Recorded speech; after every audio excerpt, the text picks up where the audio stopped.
बिस्मिल्लाहिर्रहमानिर्रहीम, अस्सलाम वालेकुम। मैं हूं अनीका निसार। आप देख रहे हैं प्रोग्राम बाखबर। सुबह एक बार फिर आपकी सुबह को बाखबर बनाने के लिए आपके सामने हाजिर हैं। नाज़रीन, कल शाम को 7 बजे अफगानिस्तान के मकामी वक्त 7 बजे के करीब अमेरिका की तरफ से एक ऐसा नॉन न्यूक्लियर बॉम्ब दागा गया अफगानिस्तान के इलाके नंगरहार, सूबे नंगरहार में, जिसको MOAB भी कहा जाता है, यानी मैसिव ऑर्डिनेंस एयर ब्लास्ट, जिसको शॉर्ट फॉर्म में मदर ऑफ ऑल बॉम्ब्स भी कहा जाता है। अब ये बॉम्ब कहा जाता है कि nuclear bombs, non nuclear bombs के अंदर सबसे बड़ा है। जब ये बना था, डेवलप हुआ था, तो ये अपनी तर्ज का एक ऐसा बम था जो कि सबसे मैसिव था। टोटल कहा जाता है कि तकरीबन 22,600 पाउंड के करीब इसका वजन है और इसके अंदर 18,700 पाउंड के करीब एक्सप्लोसिव मौजूद है। अब ऐसा बम अफगानिस्तान में दागा गया ऐसे मौके के ऊपर जब अमेरिका से कुछ यहां एनवॉय भी आना है पाकिस्तान के अंदर।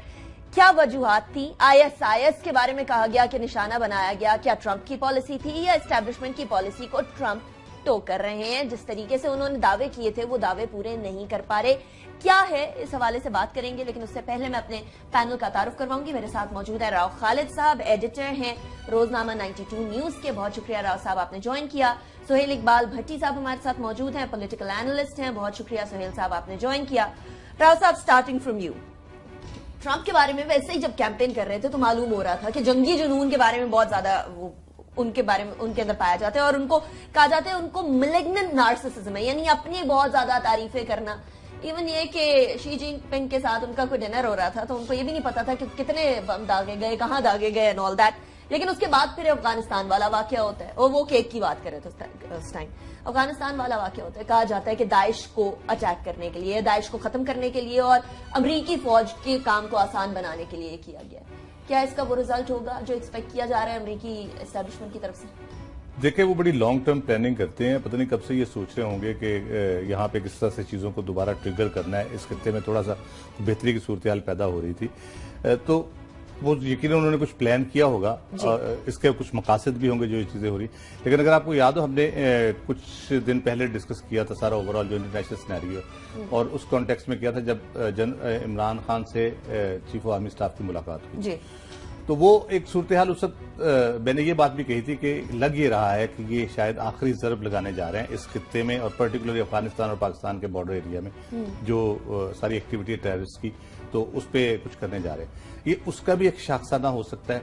दूसरा, जो ट्रंप की जो अप्रोच है, जंगी जुनून भी हम कह सकते हैं, लेकिन ज्यादातर वो उसकी जो नफरत है मुसलमानों के बारे में, वो ज्यादा वो खुल के बयान करते हैं। एक बिजनेसमैन होने के नाते वो अनरेस्ट तो नहीं चाहेंगे कि बहुत ज्यादा अनरेस्ट हो या बहुत ज्यादा इश्तियाल आए मुख्तलिफ कम्युनिटीज में, लेकिन वो ये जरूर है कि मुसलमानों के हवाले से उनकी जो पॉलिसीज है, जिस तरह हमने देखा उन्होंने ट्रैवलिंग बैन लगाया, फिर गैजेट्स बैन लग गया, इस तरह करके वो इस किस्म की चीजें कर रहे हैं। लेकिन किस हद तक वो इस पे कामयाब होते हैं, उनके एस्टेब्लिशमेंट ने क्या सोचा है इस बारे में, किस तरह से उसको करना चाहते हैं। इस पर्टिकुलर बम की अगर हम बात करें तो अगर आपको याद हो, जब तोरा बोरा का जिक्र शुरू हुआ था तो बुश उस वक्त सदर थे, उन्होंने एक तकरीर की थी और उन्होंने कहा था कि ये गारों में छुप गए हैं and we will smoke them out. तो ये स्मोक आउट करने का जो एक कॉन्सेप्ट था उस वक्त, वो जो डिफिकल्टी वहां पे पाएगी, मुझे लग ये रहा है कि इन्होंने उस वक्त से उस पर काम शुरू किया था। और ये बम की अगर आप हिस्ट्री देखें तो ये 2002 में शायद उन्होंने कुछ साल 1.5 साल बाद उसके ये इसको develop, with in 1 year develop किया इसको।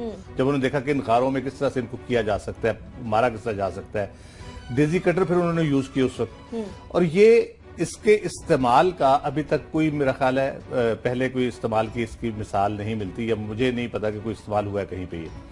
ये शायद एक तजर्बाती हमला भी हो, क्योंकि वो नॉर्मली ये करते हैं। अमेरिका की ये भी बड़ी बुरी हिस्ट्री है कि उन्होंने अपने जो उधर रेड इंडियंस थे उनके ऊपर जितने केमिकल हथियारों के, जितने इस किस्म की चीजें हथियार बनाते उन पर तजर्बा करते थे, जिसकी बहुत एक वर्स्ट हिस्ट्री है और उस पर बहुत ज्यादा लान तान भी हुई अमेरिकन जो एस्टेब्लिशमेंट है उसके ऊपर।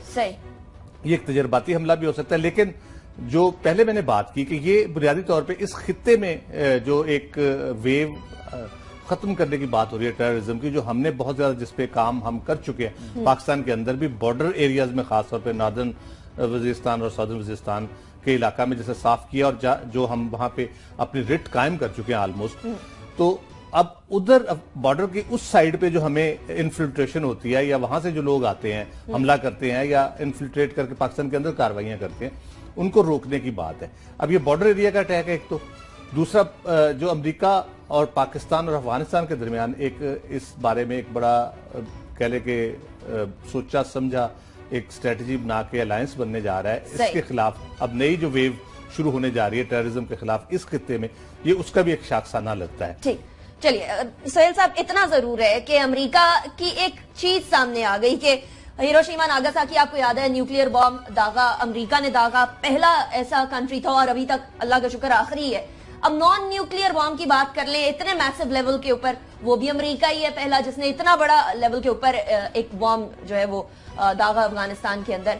क्या ये कहा जा सकता है कि अमेरिका की सारी पुरानी पॉलिसीज, जो बूट्स ऑन ग्राउंड थे, जो स्पेसिफिक टारगेटेड ऑपरेशंस थे, ड्रोन अटैक्स थे, वो सारे फेल हो गए और ये लास्ट हरबा था, आखिरी जो सोल्यूशन है उसके तौर पर इसको बॉम्ब को इस्तेमाल किया गया? अनिका, देखिए, अमेरिका की जानिब से गुज़श्ता रोज जो अफगानिस्तान के अंदर ये नॉन न्यूक्लियर बॉम्ब जो हमला किया गया, ये इस बात का सबूत है कि अमेरिका इस खित्ते के अंदर अमन नहीं चाहता और सबसे अमन का बड़ा दुश्मन लगता है अमेरिका ही है। उसकी वजह यह है कि आपको याद होगा कि अफगानिस्तान के अंदर जो दहशतगर्दी का सिलसिला जारी था और जो एक जंग जारी थी, उसके खात्मे के लिए और क़याम अमन के लिए पाकिस्तान ने कितना अहम किरदार हमेशा अदा किया। और इस सिलसिले में पहले 2 मरतबा जो पाकिस्तान की जानिब से कोशिश की गई, तो उस मरतबा भी इसी किस्म के इकदाम किए गए। अमेरिका और उसके जो दोस्त इत्तेहाद ममालिक थे उनकी जानिब पहली मरतबा जब ये कोशिश की गई, आपको याद होगा कि मरी में मुज़ाकरात हो रहे थे, तमाम लोग एक पेज पे लाएगा कि बैठ के अमन का रास्ता हमवार करने के लिए बातचीत की जाए। तो आपको याद होगा कि उस वक्त ये खबर फ्लोट कर दी गई थी कि जो तालिबान के जो सरबराह थे,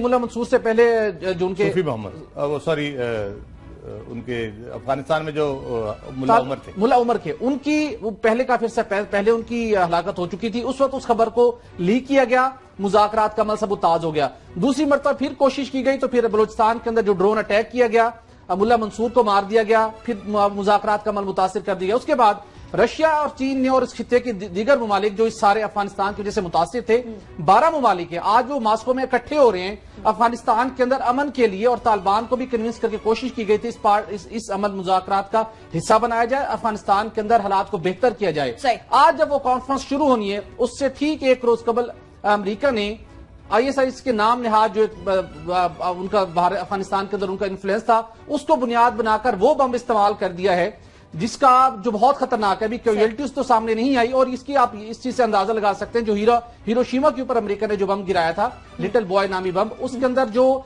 तबाहकारी के लिए जो एनर्जी उससे एक्सप्लॉइट हुई थी, उसकी मिकदार थी 15 टन TNT, उस एनर्जी को बोला जाता है। और इस बम के अंदर जो CNN ने रिपोर्ट किया है, वो 11 टन TNT एनर्जी को इस्तेमाल किया गया। अगरचे कि इसकी कहा जा रहा है कि इसकी जो वेव्स होंगी वह महदूद इलाके तक ही रहेंगी, लेकिन अमेरिका ने मेरे ख्याल के मुताबिक ये बम पर हमला करके ये पैगाम दिया है कि अफगानिस्तान के अंदर वो नहीं चाहते कि अमन का क्याम हो, और वो दीगर पाकिस्तान समेत दीगर ताकतें जो अमन के क्याम के लिए राह हमवार करने की कोशिश कर रही है, अमेरिका खुद उसके अंदर बड़ी रुकावट है। अमेरिका की और बहुत बड़ी एक एग्जांपल है, इराक को इन्होंने तह उबाला किया, तहस नहस किया कि उनके पास केमियाई हथियार हैं, जंग की तबाह कर दिया। उसके बाद इनके अपने रिपोर्ट्स के माहिरीन ने कहा कि उनके पास कोई ऐसे बम साबित नहीं हुए। अभी आपने रिसेंटली शाम के अंदर अटैक किया, तो अमेरिका लगता है ऐसा कि दुनिया को एक दूसरी एक बड़ी आलमी जंग की तरफ धकेल के ले जाने की कोशिश कर रहा है, और जो ममालिक अमन की कोशिश करते हैं उनको सबूताज करने के लिए अमेरिका ही सरफहरिस्त दिखाई देता है। बड़ा खतरनाक है। उस टाइम पर इराक के बारे में जब टोनी ब्लेयर थे और बुश थे और IAEA के सरबराह अल-बरादी थे, वेपन्स ऑफ मास डिस्ट्रक्शन, इतनी बातें की गई कि सारे को कन्विंस कर लिया गया कि वाकई में इराक में वेपन्स ऑफ मास डिस्ट्रक्शन है। क्या अफगानिस्तान के हवाले से अगर इस तरह की बातें की जा रही हैं और ISIS की वहां मौजूदगी है, तो क्या बूट्स ऑन ग्राउंड वहां जो थे, ऑलरेडी वहां सोल्जर्स मौजूद हैं अमेरिका के, क्या वो नाकाम हो गए जो इस बम की जरूरत पड़ी? ये सवाल आपके लिए छोड़े जा रही हूं। लेकिन